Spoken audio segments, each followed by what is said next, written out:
Um, Coach, the relationship between Nneka and Skylar, they joke about it, it goes all the way back to when they were teenagers, and I think they're born a month apart. Are there times out there when, even though they haven't played together most of their careers, it almost seems a little bit like they can read each other's minds, and just what's it been like for you watching the two of them play together? Yeah, it does feel like that. They have a deep connection that really no one understands or knew about prior to them coming to Seattle. And it's verbal, it's nonverbal. They are able to. They're both very intellectual, cerebral beings.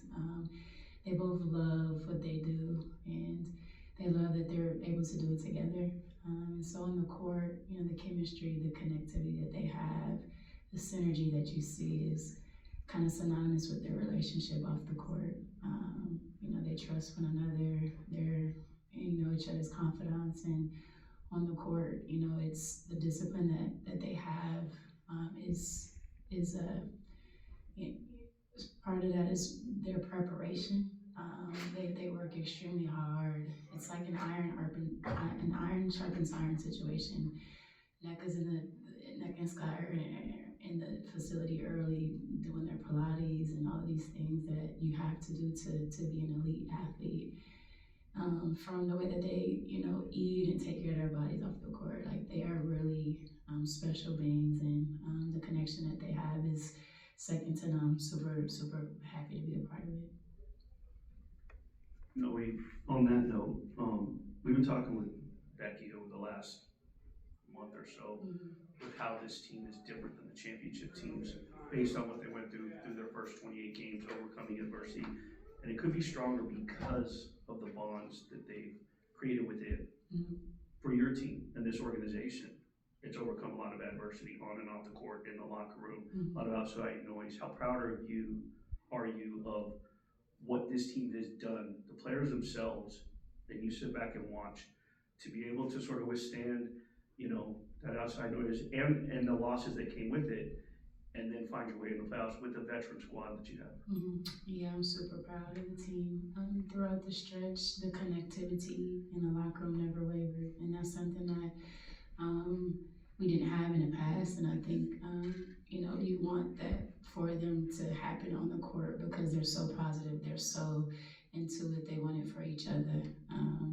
And the resiliency that we showed, whether it's in tough games, in tight games, on the road, wherever it's at, getting us into this position is a testament to their will, their strength, um, their attitude, and to not say die. We bend a little bit, but we didn't break. We're not going to break. That's the leadership that's in the locker room. Again, the commitment to what we talked about on day one, the culture, being bought in, no matter how it feels. Through the adversity, we talked about it as a group, and they knew there was going to be a turning point. Storms are temporary, and so that's what we kept talking about through that time. And now we're here, new season 0-0, and want to put all that information together into today, and hopefully have a good product. All right, we're going to take a couple questions from Zoom. Jeff Brown, go ahead. Yeah, Coach. Just obviously looking at this matchup, Vegas is the favorites. They're at home and everything, but they're riding that 16-game winning streak. But can you say that maybe there could be a benefit to not having as much pressure? Like on paper they should win, but can you maybe talk about maybe playing free and how that can benefit your team? We played well on the road. We've matched up with Vegas historically, often, so we're very familiar with what happens in this environment.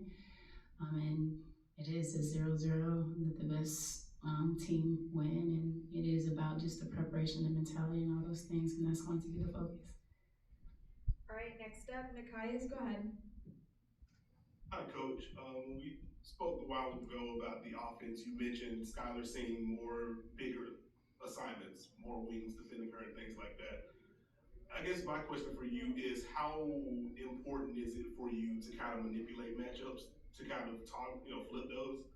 before getting into actions, or is it more just about executing no matter who's guarding her? A little bit of both. A couple of things that come into play. Jackie's going to be on her. Some blitzes with her in Asia. Some very aggressive coverages. Try to kind of get her off the ball a little bit, and so she's not constantly having to fight a double team or an aggressive coverage. The other part of that is, the playoff basketball possession strength. So if we can attack and yes, get a matchup that is conducive to her ball screens being a little less aggressive, that is the mentality. But prior to that, I think for us, it's about Sky playing a little bit more in transition. When we're in our quicker actions, it's a little bit more difficult to trap in the areas of the floor for playing quick. So there's a lot has to go into, where we want her, what actions that we want. But sometimes we can't manipulate the defense in order to get those switches first. And so because of that, it is about spacing. It is about our post players being playmakers. It is about hitting shots on the backside when we do move the ball and get advantages. Thank you. Thank you. All right, Moz, go ahead. Yes, Coach. I think you touched base on a couple of things here, the transition, all those things, but really mental fortitude and where the team's feet are. How important are those things? Yeah, it's very important. This is a tough environment to play in the playoffs, and the first three is going to feel loud. Asia's buckets are going to feel loud, and it could be a one possession game, and so it's important that we have our next play mentality. It's important that our mentality as a whole does not waver. There are going to be runs. We have to sustain that. We're going to have runs. They will sustain that. It's just about, again, being where our feet are and being in the present moment, not thinking about the previous play, but focusing in on what's ahead of us and doing that for the entirety of the game. We're going to take one final question from Zoom. Bo, go ahead. Yeah, Coach, with the extra couple of days off that you had, did it change any of your prep for the playoff game today? It was very necessary with the veteran group that we have to get some physical rest, to get some mental rest. And a lot of times with all these days as coaches, you tend to overthink. And so I wanted as a staff to really use the first couple of days to think about us and our attack, and in the last days to kind of hone in on Vegas. And because of that, I think we have some really good options, plans, A, B's, and C's, D's if necessary. Just in general, just being super prepared for what we're going to see. But for us, I think it was important to get the days for our bodies and our minds and our spirits to get aligned. Thanks, Coach. Thank you. Thanks, Noelle.